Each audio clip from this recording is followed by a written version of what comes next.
Rasulullah SAW bersabda, ini hadis riwayat Imam Ibnu Sya'ban. Rasulullah SAW mengatakan, siapa-siapa yang sholat 2 rakaat dan di dalam sholatnya itu tidak terbertik di dalam hatinya tentang dunia, maka Allah akan ampuni semua dosa-dosanya. Gitu, Fit.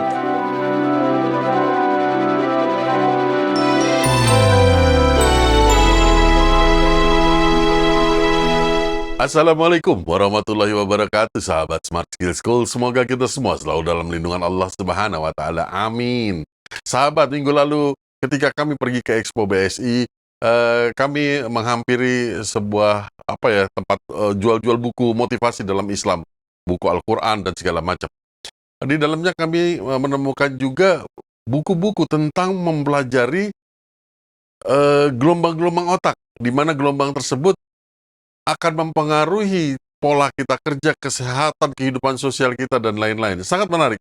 Yuk kita tanyakan saja langsung kepada Ustadz kita, Ustadz Adi Warman Azwar Karim.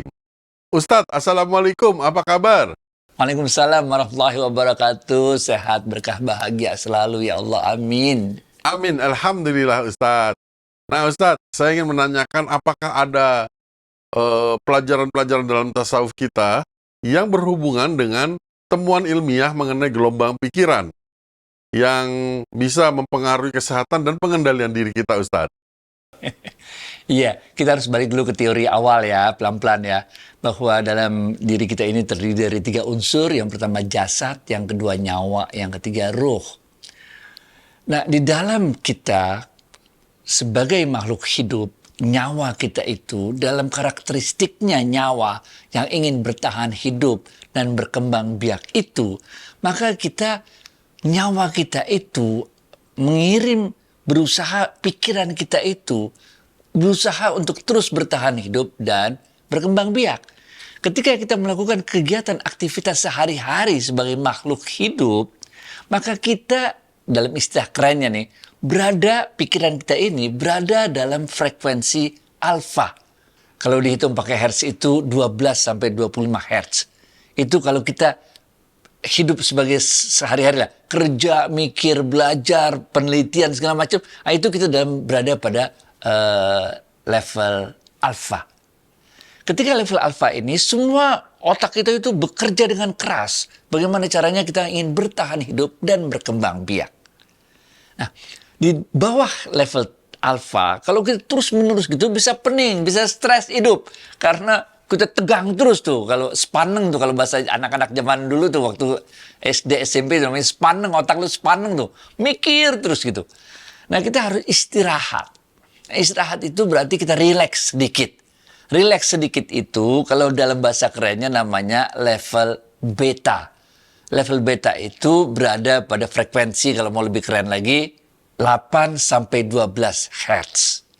Itu level kita santai. Ini kita dengar musik, kita ngobrol-ngobrol, ketawa-ketawa sama teman-teman segala macam. Ini semua di level beta. Kalau kita turun lagi, ini namanya level theta. Ini level ketika kita kayak udah mau tidur gitu, relax banget. Pada saat itulah kita masuk pada level namanya itu pikiran bawah sadar. Nah, kalau kita udah mau tidur atau kalau kita lagi tidur lalu mimpi, itu masuknya pada level theta. Yaitu pemikiran bawah sadar. Ketika pemikiran bawah sadar kita muncul, naik ke atas, benar ya? Maka kita bisa inovasi, bisa kreatif, bisa macam-macam gitu. Nah, ada lagi yang lebih rendah lagi, yaitu level delta. Level delta ini kalau mau hitung hertznya ini 0,1 sampai 4 hertz, benar gak? Ini adalah level ketika kita tidur. Benar gak? Ini level ketika kita tidak sadarkan diri. Kita tidak sadar, level paling bawah. Hadis yang kita bahas tadi itu memberikan panduan kepada kita. Rasulullah SAW memberikan panduan kita. Kalau sholat, jangan sekedar sholat doang yang memenuhi rukunnya. Padahal pikiran kita dalam sholat itu masih macam-macam. Yang ini, yang itu, yang ini. Baik, mulut ngomong baca Alhamdulillahirrahmanirrahim. Tapi pikiran kita masih aja mikirin tentang kehidupan dunia ini. Nah, Rasulullah SAW mengatakan, siapa-siapa yang sholat 2 rakaat dan di dalam pikirannya itu, dalam dirinya itu tidak berpikir tentang hal-hal duniawi, memutuskan pikirannya tentang hal-hal duniawi, maka akan diampuni dosa-dosanya yang telah lalu. Artinya Rasulullah SAW menyarankan kepada kita agar kita ketika sholat itu turun levelnya sampai level theta. Sehingga pada saat level theta itulah kita merasa tenang, merasa damai. Dan pada saat itulah sebetulnya ruh kita akan menjadi pemimpin di dalam diri kita ini, karena nyawa kita, nafsu kita itu udah kita tekan pada level yang sangat rendah, sehingga muncullah ruh menjadi pemimpin dalam sholat kita itu. Dan ketika ruh menjadi pemimpin dalam sholat kita itu, kita dengan mudah bisa terkoneksi dengan Allah.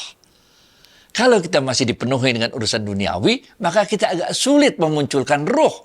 Nah, kalau ruh nggak muncul sebagai pemimpin dalam diri kita itu, bahkan di dalam keadaan sholat sekalipun, maka sulit bagi kita untuk merasakan nikmatnya sholat yang khusyuk. Karena sebetulnya secara fisik kita sholat, tapi pikiran kita masih mikirin segala macam urusan duniawi.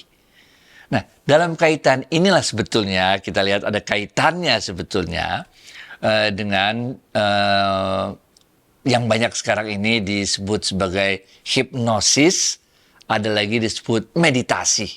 Jadi kita lihat di sini, dalam pembahasan kita sampai saat ini, kita baru bicara pada level nyawa.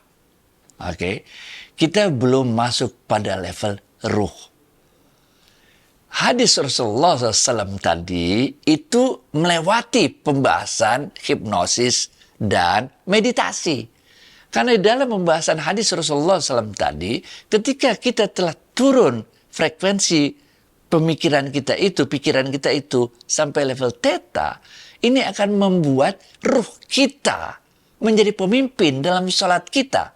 Sehingga di sini kita lihat bagaimana koneksi kita, tujuan kita mencapai level theta itu bukan supaya kita bisa disugesti oleh orang, bukan supaya energi chi kita menjalar ke seluruh tubuh kita, membuka cakra-cakra, itu istilahnya cakra, atau simpul-simpul energi dalam diri kita. Tapi lebih dari itu, dalam Islam ini, kita ingin agar level theta itu membuka kesempatan bagi ruh kita untuk jadi pemimpin.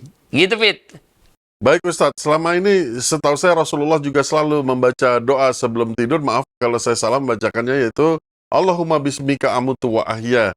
Yang mana seolah-olah Rasulullah juga mengetahui bahwa ketika beliau tidur itu dalam deep sleep dan terjadi sesuatu pada ruhnya sehingga beliau selalu berdoa kepada Allah. Ya, jadi waktu kita tidur, kita masuk pada level delta, 0,1 sampai 4 Hz. Itu pada saat kita udah nggak sadar, ya kan? Pada ilmu Islam, dalam ilmu Islam disebutkan, pada saat kita tidur itu, ruh itu keluar dari jasad dan nyawa kita. Pada saat kita tidur itu, ruh kita itu berada dalam genggamannya Allah. Nah, itu sebabnya Rasulullah SAW mengajarkan kepada kita, pada saat itu kita membaca doa Bismika Allahumma ahya wa Bismika amut. Wahai Allah, dengan namamu kami mati dan dengan namamu kami hidup. Begitu kita bangun, kita baca lagi alhamdulillahilladzi ahyana ba'da ma amatana. Terima kasih banyak Allah, alhamdulillah, yang telah menghidupkan kembali kami setelah mati kami. Karena pada saat kita bangun, itu Allah memasukkan lagi ruh kita yang udah waktu tidur itu keluar ruhnya di tangannya Allah. Waktu kita bangun dibalikin lagi sama Allah ruhnya ke dalam tubuh kita, sehingga kita bilang alhamdulillah Allah telah menghidupkan kembali aku dari matiku. Jadi di sini kita lihat ketika kita mau masuk ke level delta, Rasulullah SAW mengajarkan kepada kita untuk selalu mengingat Allah. Itu sebabnya juga dalam ilmu, ini kalau dalam ilmu tarekat, ini juga ada semacam kayak meditasinya itu juga. Waktu kita mau masuk level theta pun, kita selalu mengingat kepada Allah. Di sini perbedaannya ilmu tasawuf atau dengan meditasi dan hipnosis tadi. Dalam ilmu tasawuf yang kita ingin kedepankan agar ruh selalu menjadi pemimpin diri kita pada level manapun. Alfa kek, beta kek, theta kek, delta kek, selalu kita menempatkan ruh menjadi pemimpin dalam diri kita ini, sehingga dengan menjadikan ruh menjadi pemimpin dalam diri kita ini, kita selalu terhubung dengan Allah pada keadaan apapun. Pada keadaan jaga seperti ini pun, kita selalu menempatkan ruh menjadi pemimpin kita. Kita selalu zikir kepada Allah. Ingat gak di episode 2 apa 3 yang lalu, itu dalam kitab Tazkiratul Aulia disebutkan, cukuplah 2 hal bagimu untuk sukses di dalam dunia dan akhirat. Yang pertama apa? Selalu zikir kepada Allah, baik zikir hati maupun zikir pikiran. Selalu mengingat Allah di dalam hati kita, ruh, maupun mengingat Allah dalam pikiran kita, nyawa. Ini. Dan yang kedua, berprasangka baik kepada Allah. Ini kita lihat. Dalam ilmu tasawuf, mau di level alfa kayak, mau kita lagi sibuk kayak apa kerja kayak, atau level beta, atau level yang kita agak santai dikit, atau level theta, atau bahkan kita level delta, kita selalu terkoneksi dengan Allah. Karena kita selalu menempatkan ruh menjadi pemimpin diri kita. Gitu, Fit.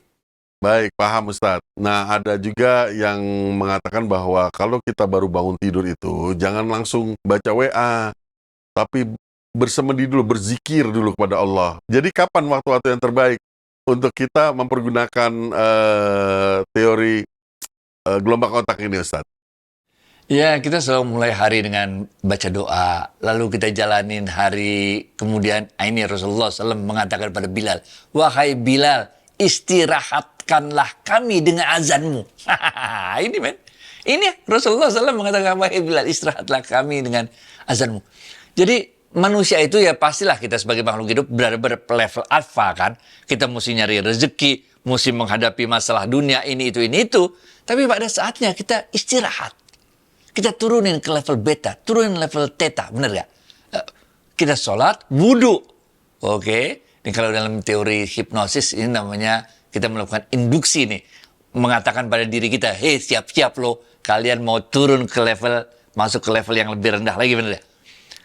Sehingga kita break dulu, kita sholat dulu, kita zikir-zikir dulu kepada Allah, benar nggak? Supaya kita tenang lagi. Nanti kita sibuk lagi dunia, ntar kita tenang lagi, ada asar, ada maghrib, ada isya, begitu seterusnya.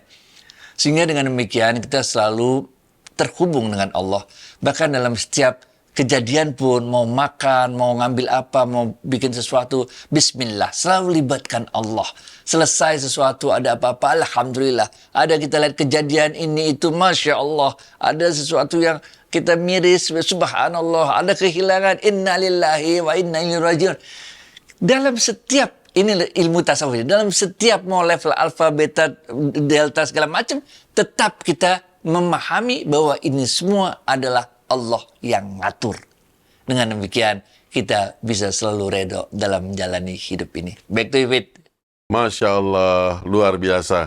Ustadz, ini kita setiap minggu ketemu dengan ilmu-ilmu baru terus.